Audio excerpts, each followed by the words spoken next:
Hi everybody, Patty Ann here. Today I'm going to show you how to do this. How to make a Hogwarts castle and the text using just your 8.5 by 11 cardstock. So join me over at the computer. Okay, I'm going to begin getting ready to make this Hogwarts castle and text using only 8.5 by 11 cardstock because that's all I have available to me. And what you had seen previous to this was the one that I had cut out already. I have it on a doorway. It probably would look better if it was on a flat surface, but it was just so you could get the idea. So the first thing I want to do is I want to draw a box around this and see if I can ungroup this, because I don't want the wand or these stars in my finished product. And if I look up here, I cannot ungroup it. So the next thing I'm going to try is to contour it, and that is definitely available down here on the lower right hand side. So I click the contour, and what this allows me to do is to hide things or turn off things that I don't want to cut. So these are the things that I don't want to cut. And there's a little tiny tip of the star. A star here and one here. Everything I click now will not cut. So let's just imagine I do all of these of the magic wand and I forget one. And I go over here and I click off of this rectangle and anywhere on my screen or my mat. Oh, you can see that it has left that little bit of that magic wand. And I don't want that, so I'm going to go in here and contour again. And I am going to turn that one off. Click off to the side. Okay, and that's exactly what I want. Now if you'll notice here, the size of this item is 11.98 something inches. And I want mine to be about 24 inches wide. So I'm going to change that to 24. I'm going to leave this lock proportions on because I want the height and the width to change proportionately. So when I change the width to 24 and hit enter, it automatically changed the height. Now this is kind of big to look at on my screen, so I'm going to come down here and minimize it a bit. Okay, now there's no way that I could cut all of this on an 8.5 sheet of cardstock, so I need to remedy that. So the first thing I'm going to do is come over to the shapes area over here, click on it, and click on the square. That's going to make one square, and if you'll notice up here it says the width is 3 inches approximately and the height is 3 inches. Well, I want to make that square be 8.5 by 11. So in order to do that, I have to unlock the proportion lock. I'm going to make the width 8.5 and hit enter. And then I'm going to make the height 11 and hit enter. So this is what I need in order to proceed with this project. But I don't just want one of them. I'm going to make a bunch more so I have them readily available, already sized properly. So I come up here to duplicate, and I can just click on that. Once I have selected this item, I can duplicate it. And you see they're just stacking on top of each other. Okay, that's probably or hopefully more than I need. The next thing I'm going to do is drag one of these rectangles and put it over some of the text over here. Okay, can't quite see how well that's working. I might send this or move it back for a minute. That looks great. So now the next thing I'm going to do is just highlight that box and the whole rest of the image. And what that's going to do when these two layers are selected is going to make the slice function down here in the lower right work. So I'm going to click on it. And that has sliced it.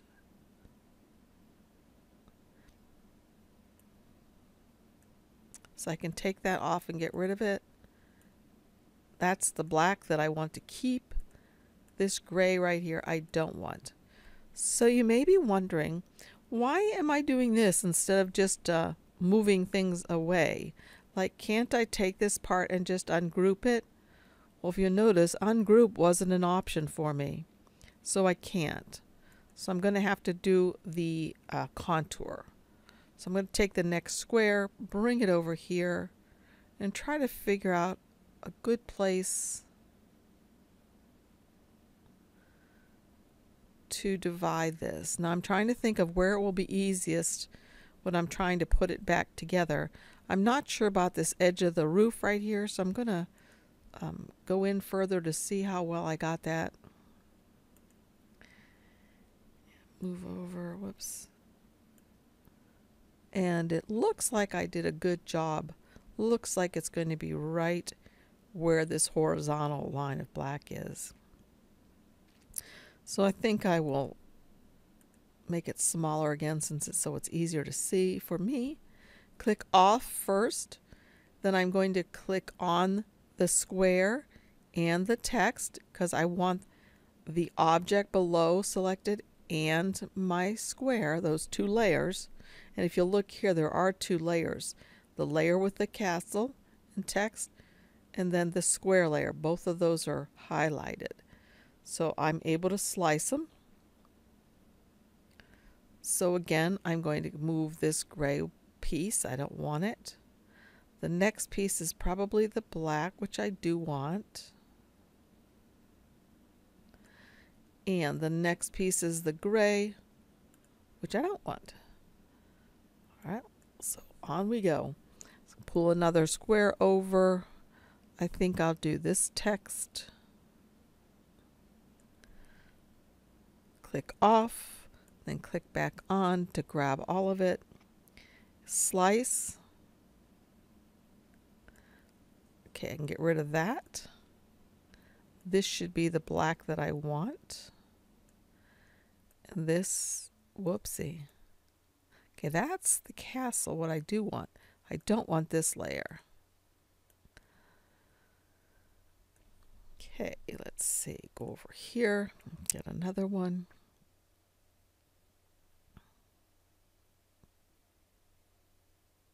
That looks pretty good. Click off, click back on, select it all, slice.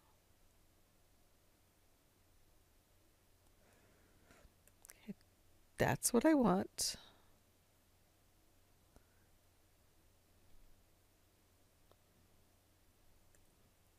I don't want the gray, and I don't want this. Okay, let's see. Bring this over. And again, select all of that.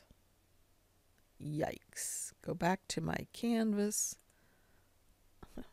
Not sure what I did right there. Back to my canvas. Select them both. Slice.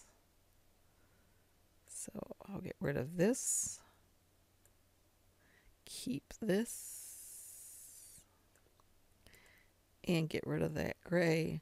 And this last piece can just be cut as it is.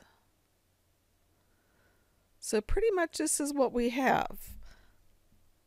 I think this piece right here, aha, those go together. So this must move over here like that.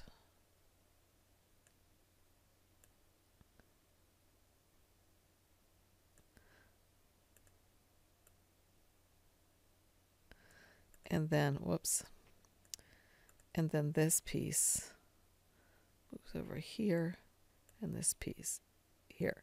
So basically that's what we want. There's a problem though. When let me get rid of these squares that I don't need, and let me go to make it. Now when I go to make it, since these are all black,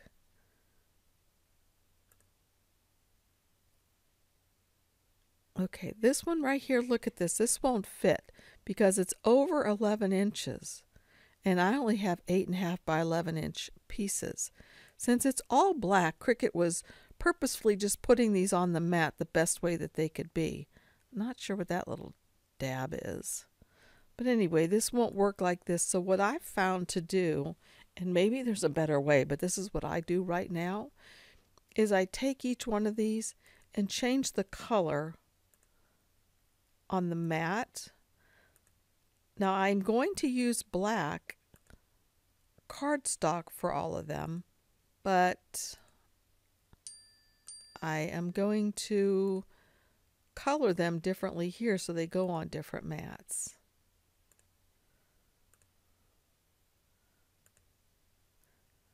And the reason being, like I said, is because Cricut automatically put the ones together that kind of went. So let's see now what happens.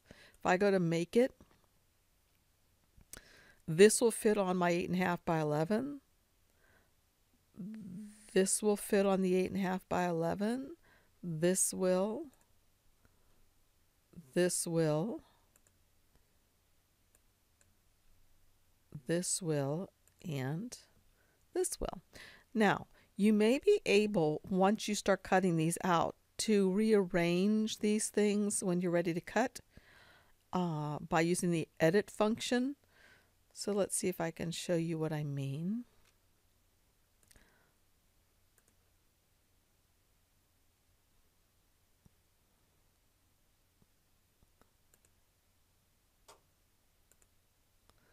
Okay. Well, after this one cuts, notice I still have some more space over here.